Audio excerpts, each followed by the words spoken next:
Cerita berlanjut ke episode 17. Kisah dimulai dengan Min yang sedang berkemas untuk pindah dari apartemennya. Pete dengan setia membantunya. Min melihat potret Mei saat berkemas. Ia begitu menyesal telah meninggalkan Mei sendirian sehingga Mei bunuh diri. Tak lama kemudian pemilik gedung apartemen mendatangi mereka dengan marah. Ia mengutarakan maksud dan tujuannya, yaitu meminta uang ganti rugi atas kejadian meninggalnya Mei di gedungnya. Ia juga memprediksi setelah kepergian Min, nantinya ia akan susah untuk mencari penyewa baru karena apartemen tersebut bekas orang bunuh diri. Pete memahami yang dirasakan oleh pemilik gedung. Ia langsung mengiyakan jika harus ganti rugi. Namun pemilik gedung malah menyebut Mei egois sehingga bunuh diri. Min tak terima dengan yang dikatakan pemilik gedung. Mereka pun terlibat adu mulut.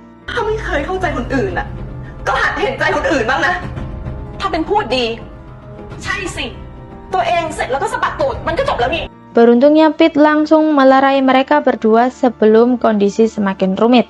Di restoran, Saras bertemu dengan bosnya Mei. Bos Mei mengungkapkan tentang hasil temuan otopsi pada tubuh Mei. Terdapat hanya satu luka sayatan di pergelangan tangannya.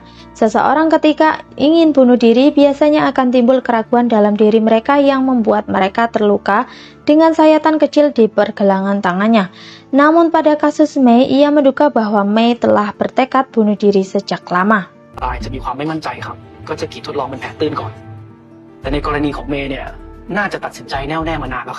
Lalu ponsel Saras berdering.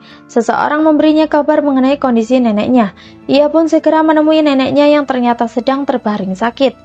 Sang nenek menyebut Saras telah lama menunggunya terbaring sakit tak berdaya. Lalu flashback masa lalu penyiksaan yang dilakukan oleh neneknya pada Saras kecil pun muncul.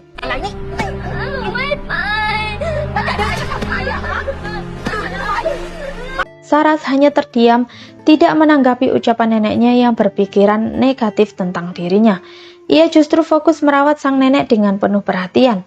Hal ini membuat neneknya menangis atas perlakuan Saras yang begitu baik padanya. Adapun Wan-Wan yang sedang membersihkan sepatu-sepatu miliknya, ada bercak darah mencurigakan di salah satu sepatunya yang membuatnya terheran-heran.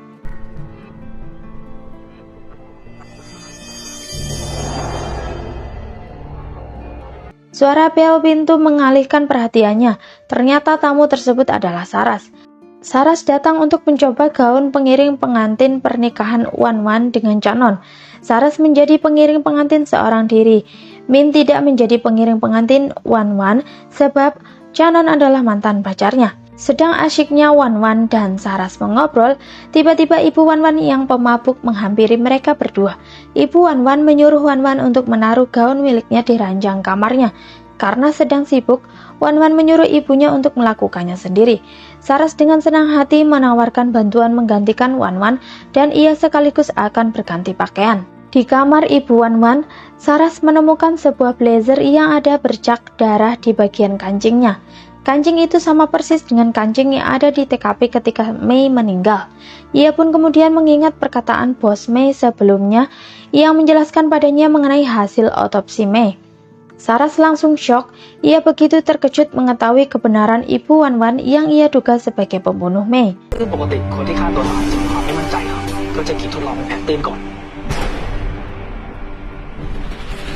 Ibu Wan-Wan masuk kamarnya. Segera Saras bersembunyi darinya.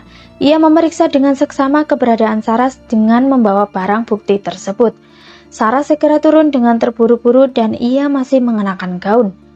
Saras bertanya pada Wan-Wan tentang keberadaan ibunya saat Mei meninggal. Belum sempat mendapat jawaban dari Wan-Wan, ibu Wan-Wan memotong pembicaraan mereka membuat Saras kebingungan.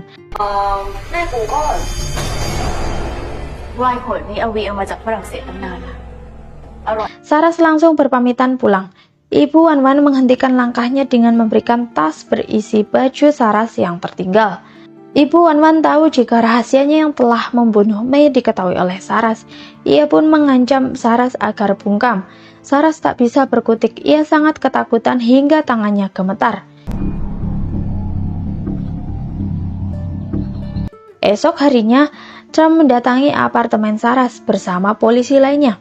Saras ditangkap dan diinterogasi sebagai tersangka atas kematian Nat, istri dari Kapten K. Namun di sini Saras masih berbohong saat diinterogasi Cem.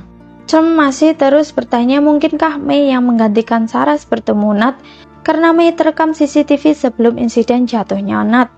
ปิดตึกข้างๆเห็นคุณเบธชาวิ่งเข้าไซต์งานไปและหลังจากนั้นไม่นานคุณณัฐมนต์ก็ตกลงมา Ia juga menanyakan temuannya bahwa Mei sempat menemui security bersama seorang teman dan saat itu bertepatan dengan Saras yang terluka dan dibawa ke rumah sakit olehnya.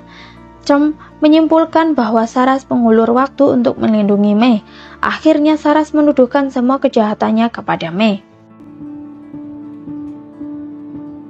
เมย์เป็นคนทำ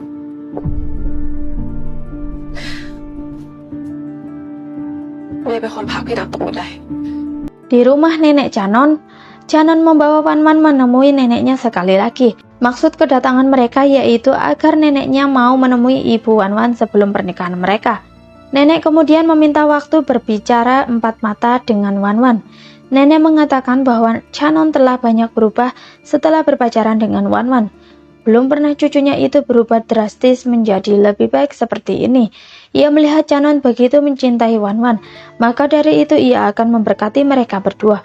Wan Wan bersyukur, ia tersenyum dengan mata yang berkaca-kaca. ให้เธอสองคนเรียนรู้แล้วก็ใช้ชีวิตอยู่ด้วยกันแบบนี้ไปเรื่อย Di lain sisi, Min masih mencari pelaku yang mengekspos video presentasi di pernikahan Pre.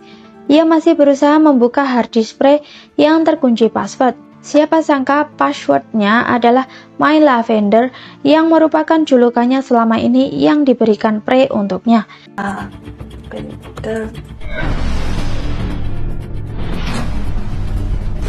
Min menebaknya dengan mengingat perkataan Pooh dan Pete yang bercerita tentang Pre yang terus-menerus memanggilnya dengan sebutan My Lavender.